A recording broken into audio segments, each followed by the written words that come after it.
कहानी वशीकरण की contest brief. Contest जीतने के लिए गाइडलाइंस। कथा सूत्र। असली डर तब जन्म लेता है जब आप सबसे ज्यादा जिसे प्यार करते हैं वही आपको सबसे पहले अजनबी लगने लगे, क्योंकि शायद वो किसी वशीकरण का शिकार हो चुके हैं। ये कॉन्टेस्ट कहानी वशीकरण की एक ऐसे मामूली नायक नायिका की दास्तां खोज रहा है जो अब तक बिल्कुल साधारण जिंदगी जी रहे थे, लेकिन कुछ समय से उनके आसपास होती घटनाएं उन्हें परेशान करने लगी है। एक कोने में घंटों अपने आप से बातें करती हुई माँ जो कभी कभी अपने बेटे को ही पहचानने से इनकार कर देती है। वो भाई जो हर वक्त हंसी खेल में रहता था अब आंखों में एक सूनापन लिए घूमता है। रातों में अजीब हरकतें, सुबहों में अधूरी यादें, ऐसे फैसले जो उनके नहीं लगते, ऐसे अपराध जिनका कोई कारण नहीं।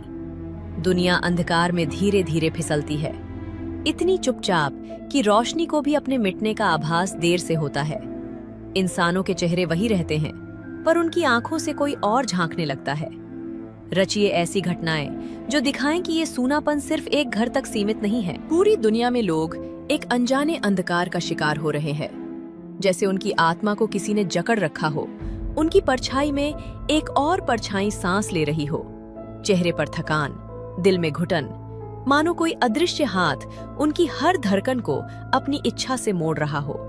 और फिर कहानी में आता है वो भयावह मोड़ जब नायक की दुनिया टूटने लगती है।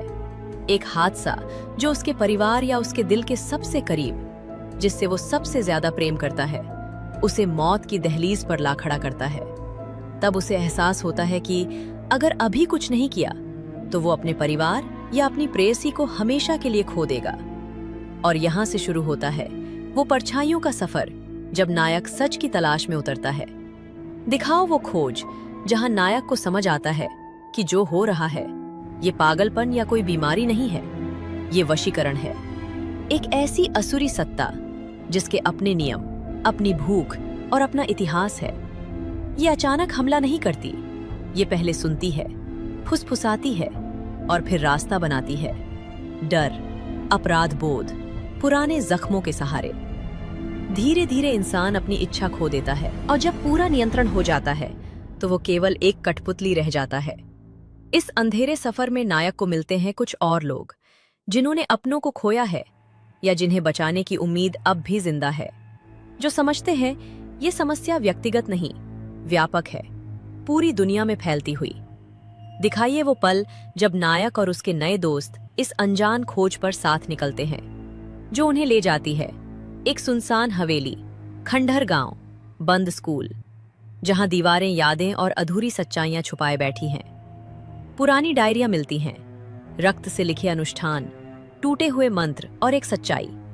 ये सत्ता नई नहीं है, ये पहले भी आई थी। अब लड़ाई सिर्फ राक्षस से नहीं है, लड़ाई है समय से, क्योंकि हर बीतता दिन किसी और को पूरी तरह निगल रहा है। अंतिम टकराव एक अनुष्ठान बन जाता है जहां मंत्र पढ़े जाते हैं, रक्त बहता है और आत्माएं दांव पर लगती हैं। और सबसे बड़ा सवाल सामने आता है, क्या राक्षस को हराने के लिए नायक को उस इंसान की बलि देनी होगी जिससे वो सबसे ज्यादा प्यार करता है?